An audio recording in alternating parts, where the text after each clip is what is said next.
Northern Canada accounts for nearly 40% of the country's land area, but is home to less than 1% of the population. The landscape here mainly consists of the Canadian Shield.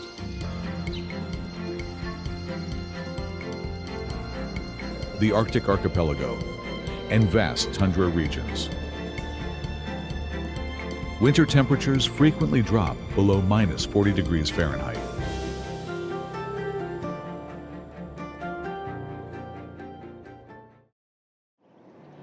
The Central Arctic is anchored by Victoria Island, a massive landmass lying approximately 1,000 kilometers north of the Saskatchewan border. At the island's southeastern coastline sits Cambridge Bay, known locally as Iqaluit, meaning place of many fish, positioned above the 69th parallel and more than 250 kilometers north of the Arctic Circle. Cambridge Bay serves as the administrative and logistical hub for Nunavut's Kitikmeot region. The community is home to more than 1,400 residents, roughly 80% of whom are Inuit with ancestral ties to the southern and eastern regions of the island. Cambridge Bay is a critical crossroads in the Central Arctic, housing essential services such as a regional airport, hospitals, and schools. Its strategic importance is highlighted by the presence of a distant early warning station, established in 1958 during the Cold War. This facility remains an active component of the Joint North American Aerospace Defense Command Warning System, reflecting the ongoing geopolitical significance of the Arctic as a theater for international security. In recent years, the community has seen a surge in modern construction, most notably the Canadian High Arctic Research Station. This facility represents a major federal investment in Arctic science, designed to facilitate cross-disciplinary research into climate change, resource management, and environmental monitoring. The expansion of modern infrastructure often stands in stark contrast to the community's historical sites. The old town on the eastern side of the bay dates back to the 1940s and contains relics of early permanent settlement, including a historic stone church built over 60 years ago. Survival for the Inuit of Cambridge Bay is predicated on a high-calorie, protein-rich diet derived from country food, traditional staples such as seal, caribou, Arctic char, and musk ox provide the necessary metabolic fuel to maintain body heat in temperatures that can plummet to -76 degrees Fahrenheit. Seal fat is particularly prized for its extreme energy density, serving as a vital source of warmth and vitality during the long winter months. Hunting activities, including ice fishing through several meters of sea ice and tracking caribou herds, are not merely subsistence practices, but are essential for maintaining cultural identity and facilitating community sharing. Traditional Inuit technology is perhaps best exemplified in their clothing, which remains superior to modern synthetic alternatives in extreme cold. Parkas crafted from caribou hide or heavy canvas utilize deep, fur-lined hoods designed to trap a protective layer of warm air around the face. Caribou hide is uniquely suited for this purpose because each hair is hollow, providing a microscopic pocket of air that acts as a natural insulator. Footwear, such as kamek boots, is constructed from sealskin to be both waterproof and breathable, preventing the moisture buildup that often leads to frostbite in synthetic materials. Furthermore, poilouette mittens are designed from polar bear or sealskin, with a larger internal volume to allow for air circulation and easier hand movement, which is critical during outdoor labor or emergencies.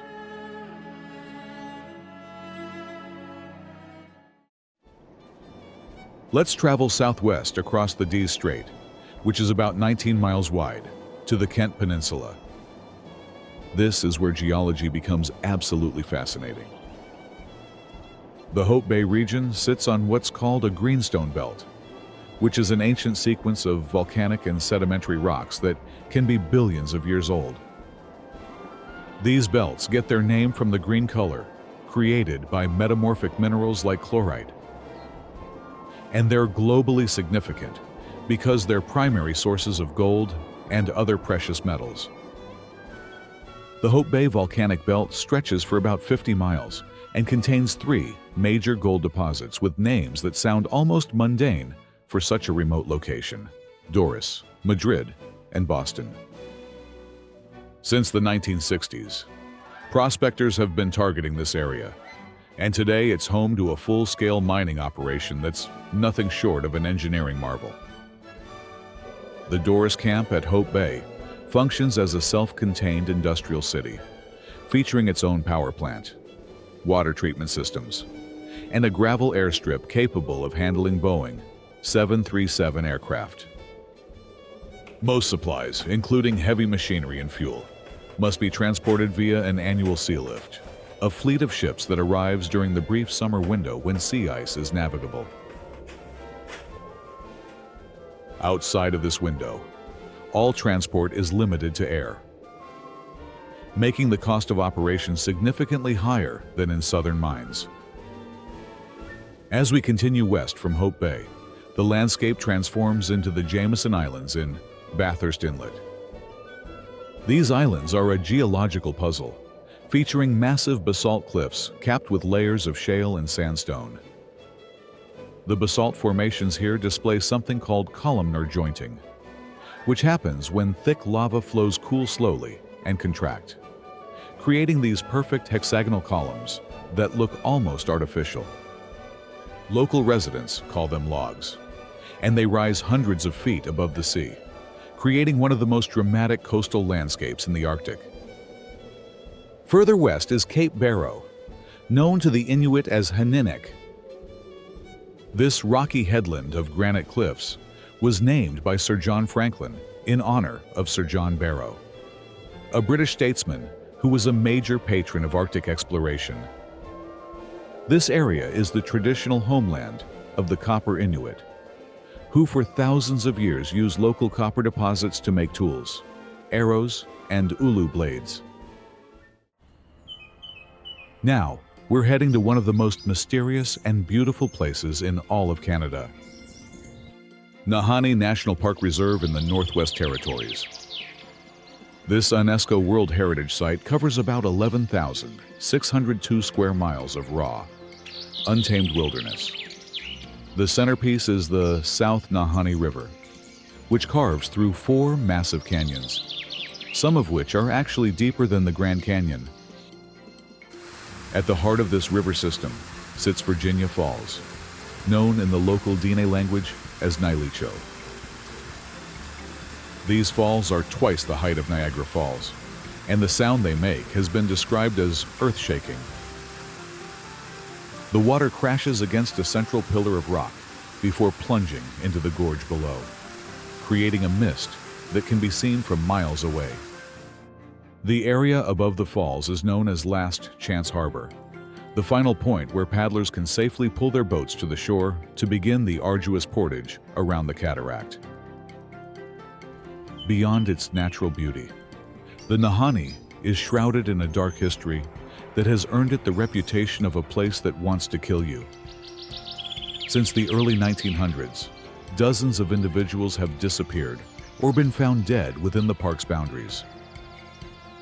The most famous accounts involve the discovery of decapitated bodies, particularly during the Gold Rush era when prospectors from the Yukon began to filter into the Northwest Territories. While legends speak of Bigfoot-like Nahanni Valley monsters or evil spirits that haunt the canyons, Historians and local Dene elders point to a more human explanation: the Naha tribe. Dene oral history describes the Naha as a fierce subtribe that lived in the mountains and descended to the valley floor to eliminate trespassers. Their practice of beheading intruders and burning their possessions served as a potent keep-out message to early explorers. The Naha reportedly disappeared in the mid-20th century, leaving behind only the eerie legacy of the Headless Range. Let's shift gears to Baffin Island and talk about one of the most extreme pieces of geography on the planet. Mount Thor rises to an elevation of about 5,495 feet, but the real story is the west face. This cliff falls 401 feet at an average angle of 105 degrees. This means the cliff doesn't just go straight down. It actually overhangs the base by about 15 degrees, making it a beyond vertical drop. If you were to fall from the peak, it would take approximately 26 seconds to hit the ground, and you'd be falling through open air the entire time with nothing to slow you down. The geology here is fascinating. Mount Thor is made of solid granite that has been metamorphosed multiple times over 3 billion years. The vertical face is the result of glacial erosion. As massive glaciers moved through the Akshayuk Pass, which is a 60-mile-long natural corridor, they carved out a characteristic U-shaped valley, leaving the sheer walls of Thor exposed. This mountain is a magnet for the world's most elite rock climbers and rappellers. In 2006, an American team set the world record for the longest single rope rappel on Mount Thor. But the mountain has also claimed lives. In that same 2006 expedition, a Canadian park ranger was killed when his equipment failed during a rappel. The nearest community to Mount Thor is Pungnir-tung, about 29 miles away. This coastal town serves as the gateway to Auyuituk and is known for world-class tapestry weaving and printmaking. But getting to the mountain requires a combination of boat travel, hiking, and serious mountaineering skills. This isn't a place for casual tourists. In the southwest corner of the Yukon, Kluane National Park and Reserve protects a landscape that defies hyperbole. It is home to 17 of Canada's 20 tallest peaks, including Mount Logan, the highest point in the country. Mount Logan stands at 5,959 meters above sea level, making it the second highest peak in North America after Denali. Unlike many other high peaks that are narrow spires, Logan is a massive massif with 11 distinct summits exceeding 5,000 meters. It is estimated to have the largest base circumference of any non-volcanic mountain on the planet. The mountain is still actively growing. Tectonic plate movement continues to drive the St. Elias Range upward, adding several millimeters to Logan's height each year. Climbing Logan is a monumental undertaking, typically requiring 3 weeks of self-supported travel across the largest non-polar ice field in the world. At high altitudes, the human body undergoes extreme stress. Mountaineers report that on cold nights. The body does not simply shiver but shakes uncontrollably to generate heat. Survival depends on rigid routines, including the use of pee bottles to avoid leaving the tent in negative 22 degrees Fahrenheit winds, and the slow process of acclimatization to prevent high-altitude cerebral edema. But Mount Logan is just one part of Kluane's story. Glaciers cover approximately 83% of the entire park. These aren't small ice patches. These are rivers of ice, some over half a mile deep, that carve the landscape into deep fjords and massive valleys. The Lowell Glacier feeds into the Alsek River, which is designated as a Canadian Heritage River and offers some of the most remote and challenging rafting experiences anywhere in the world. Travelers on the Alsek navigate past shifting ice flows that can crush a raft in seconds, through canyons with walls that rise thousands of feet, and past sand dunes that seem completely out of place in this frozen landscape. Wildlife encounters are common.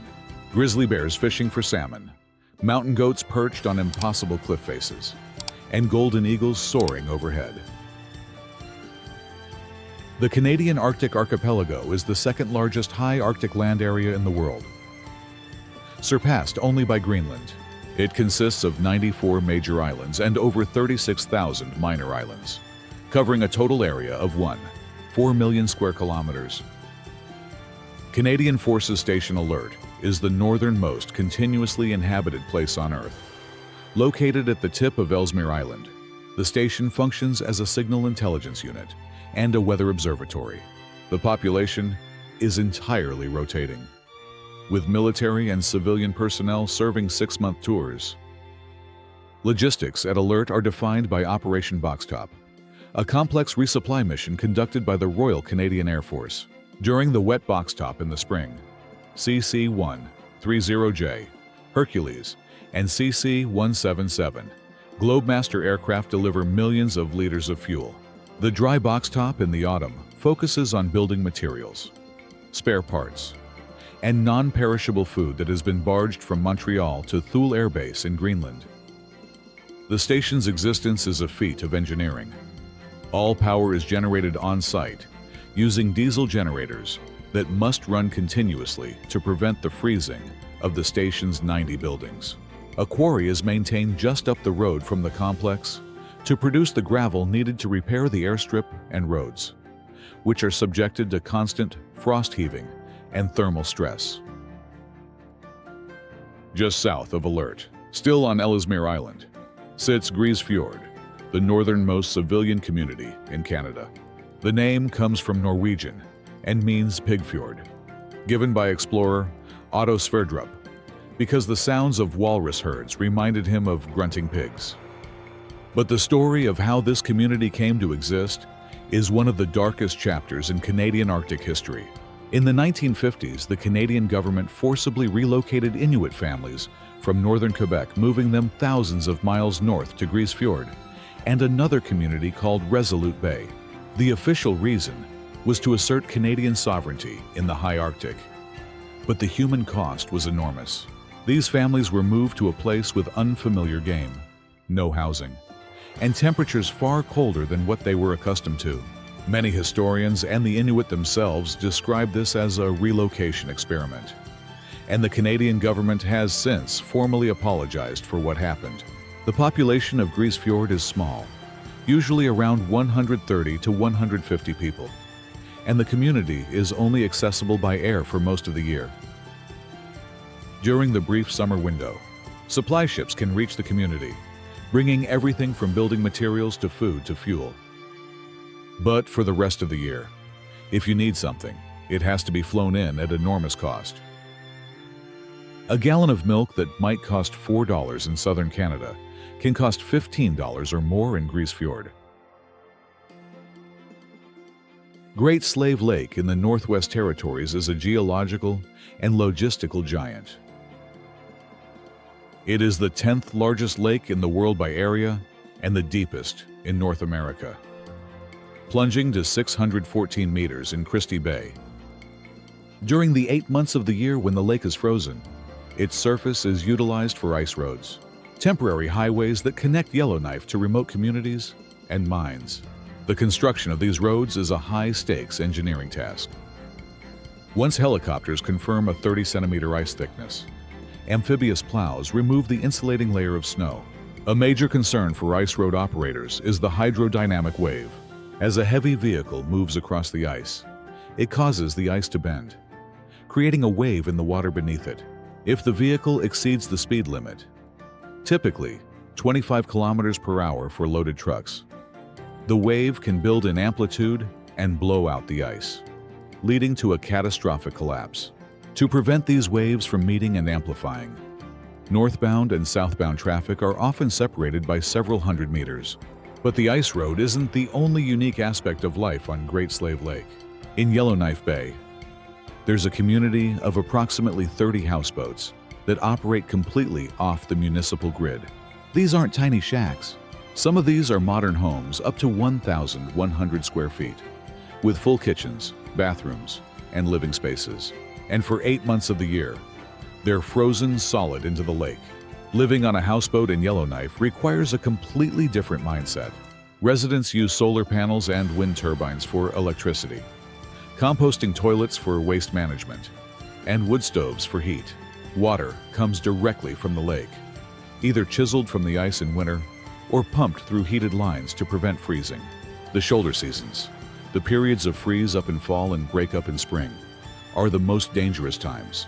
The ice is too thin to walk or drive on, but too thick for boat travel, which means residents can be stranded for weeks at a time, completely cut off from the mainland. Churchill, Manitoba, located on the western shore of Hudson Bay, is known as the polar bear capital of the world. The town's economy and daily life are inextricably linked to the seasonal migration of approximately 850 polar bears. Churchill sits in the middle of a polar bear highway, the natural path bears take to get onto the sea ice in the winter to hunt seals. During the summer months when the ice melts, the bears move onto land where food is scarce. As they wander near the town, the Polar Bear Alert Program monitors their movements via a 24-hour hotline. If a bear repeatedly enters the town and poses a threat to residents, it is captured and brought to the Polar Bear Holding Facility, or Polar Bear Jail. This facility, converted from a former military rocket testing hangar, contains 28 cells. In keeping with the goal of humane deterrence, the bears are not fed while in captivity to ensure they do not associate humans with food, because polar bears are biologically adapted to long periods of fasting. This practice is not harmful. Once the bay freezes in late October or November, the bears are tranquilized and released back onto the ice to begin their hunting season. But Churchill's history goes beyond polar bears.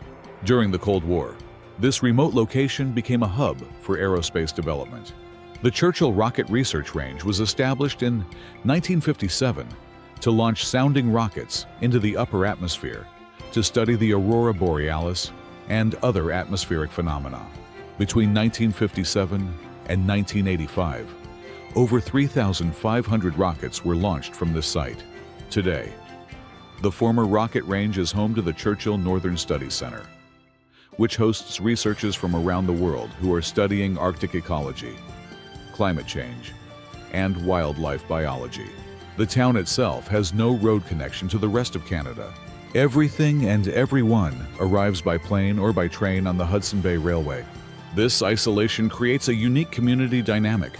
Residents are incredibly self-reliant, and there's a strong culture of helping your neighbors because when you're this remote, you can't just call for outside help.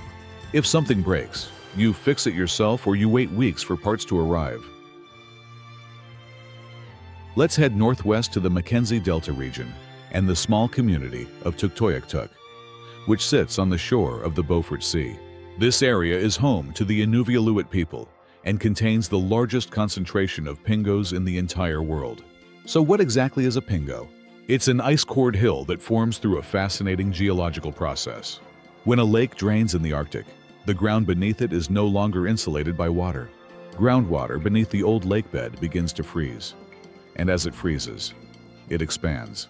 This expansion creates a massive lens of ice that pushes the overlying tundra soil upward, creating a dome-shaped hill. The largest pingo near Tuktoyaktuk is called Ibyuk Pingo, and it stands 161 feet tall, roughly the height of a 16-story building. Scientists estimate it's about 1,300 years old and still growing at a rate of about 3/4 of an inch per year. But pingos don't last forever. Eventually, the protective layer of soil on top cracks and ruptures, exposing the ice core to sunlight. Once that happens, the ice begins to melt, and the pingo slowly collapses, leaving behind a circular depression that often fills with water to become a new lake. It's a geological cycle that can take thousands of years to complete. For the Inuvialuit, pingos have always been much more than geological curiosities. They call them nakatak, which means landmarks. In a landscape as flat as the Arctic tundra, pingos break the horizon and serve as crucial navigation aids. They're also used as nasi sakturvik, or lookout points, where hunters can scan for caribou herds on the tundra or watch for beluga whales in the Beaufort Sea. In the past, Inuvialuit would hollow out chambers in the ice cores to create ice cellars, natural freezers where they could store whale and seal meat through the summer months when temperatures rise above freezing. Speaking of whales, the Inuvialuit have maintained a beluga whale hunting tradition for centuries, and it remains a vital part of their culture and food security today. Every summer, families gather at traditional camps like Kittigiruyit to harvest belugas as they return to the Mackenzie River estuary. The hunt itself is a highly coordinated community effort. Traditionally, hunters in kayaks would form a line across the water and strike the surface with their paddles, creating noise that would drive the whales toward shallow sandbanks where they could be more easily harpooned. Today, motorboats have replaced kayaks, but the processing of the whale remains deeply traditional. When a whale is brought to shore, everyone in the community participates in butchering. The meat and blubber are carefully divided, with portions going to elders first, then to the hunter's family, and then shared throughout the community. The meat is often dried into something called mipku, which can be stored for months. But the real delicacy is muktuk, which is the skin and attached blubber of the whale. Muktuk is incredibly nutritious, packed with calories, protein, and essential vitamins like vitamin C and vitamin D that are otherwise scarce in the Arctic diet. It can be eaten raw, frozen, or lightly cooked. The Yukon Territory is a land of dramatic contrasts, where the history of the 1898 Klondike Gold Rush lives alongside the modern reality of extreme remote living. Dawson City remains one of Canada's most iconic northern towns. Its streets are lined with heritage buildings that sit on jacklegs, adjustable foundations that allow owners to level their homes as the underlying permafrost shifts and melts. The town is famously the home of the sour toe cocktail, a tradition started in 1973 by Captain Dick Stevenson. The original toe was found in a remote cabin, preserved in a jar of alcohol by the rum-running Lincoln brothers after a frostbite amputation in the 1920s. Today, over 100,000 people have joined the Sour Toe Cocktail Club, pledged to the oath. You can drink it fast, you can drink it slow, but your lips must touch the toe. From Dawson City, you can embark on one of the most challenging road trips in North America, the Dempster Highway. This is the only all-season public road in Canada that crosses the Arctic Circle. Stretching 460 miles from Dawson City to Inuvik in the Northwest Territories, the Dempster is unpaved, surfaced with coarse gravel that's notorious for shredding tires. Experienced travelers carry at least 2 spare tires, a full tank of gas, and extra jerry cans of fuel because there are stretches of over 200 miles with absolutely no services. No gas stations, no restaurants, no cell phone coverage. If something goes wrong, you're on your own. The highway also presents some unique technological challenges. About an hour before you cross the Arctic Circle, GPS systems often start to malfunction. Your device might show sunrise at 2 a.m. and sunset at 3 a.m. or it might just give up entirely and display error messages. This happens because GPS satellites orbit in patterns optimized for mid-latitudes and at extreme northern latitudes. The geometry of satellite positions creates accuracy problems. In summer, the region experiences 24-hour daylight, which sounds amazing until you try to sleep. Travelers report something called midnight sun insomnia, where your body's circadian rhythm gets completely disrupted because there's no darkness to signal that it's time to sleep. People resort to blackout curtains, eye masks, and sometimes even sleeping pills just to get a few hours of rest. But the rewards of driving the Dempster are incredible. You'll see landscapes that few people ever witness. The Tombstone Mountains with their jagged peaks, vast tundra plains where caribou herds migrate, and if you're lucky, the northern lights dancing across the sky even in summer twilight. Our next stop represents a new chapter in northern conservation. Thaidina Nene National Park Reserve, established in 2019, is located on the east arm of Great Slave Lake. The name means the the land of the ancestors in the Dean language. And this park is fundamentally different from traditional national parks because it's managed as an indigenous protected area. This means that Parks Canada and the Wet'suwet'en First Nation work as equal partners in managing the land. The Dean don't need government permission to carry out traditional activities within the park. Instead, they employ their own guardians, called Ni Hatni Dean, who patrol the land, monitor wildlife health, conduct research, and welcome visitors with traditional storytelling and shore lunches of tea and bannock. The park's management is rooted in something called Dean Law, which is a set of ethical and practical guidelines for living on the land that has been passed down through generations. One of the central tenets of Dean Law is the protection of Chonkwu Theda, also known as the Lady of the Falls. According to Dean legend, an elderly woman sat down near the Lockhart River and began to turn to stone. As she transformed, she promised to watch over the people and the land for as long as she is respected and honored. This isn't just a story. For the Dean, the Lady of the Falls is a living, spiritual presence, and protecting her and the surrounding landscape is a sacred responsibility. When you visit Taidananene, you're not just entering a park. You're entering a place where the land, the people, and the spiritual world are all interconnected. The park itself spans about 10,000 square miles and sits in a transition zone where the boreal forest meets the subarctic tundra. This ecological edge creates incredible biodiversity. You'll find herds of muskoxen, which look like prehistoric creatures with their long, shaggy coats and curved horns. There are moose, grizzly bears, black bears, wolves, and the Bathurst caribou herd, which has been in decline in recent years due to climate change and habitat disruption. The waters of the East Arm are some of the clearest and deepest in North America, supporting world-class populations of lake trout and Arctic grayling. Anglers come from around the world to fish these waters, and the Dene Guardians ensure that fishing is done sustainably, respecting catch limits and traditional practices.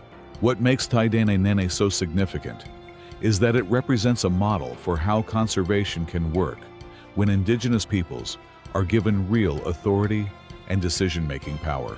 For too long, conservation in Canada meant removing Indigenous peoples from their traditional lands and telling them they couldn't hunt, fish, or gather. Taidananene flips that script entirely. Here, Indigenous knowledge and Western science work together, and the result is a park that protects both the land and the culture of the people who have lived here for thousands of years. What surprised you most about Northern Canada? Share your thoughts in the comments below.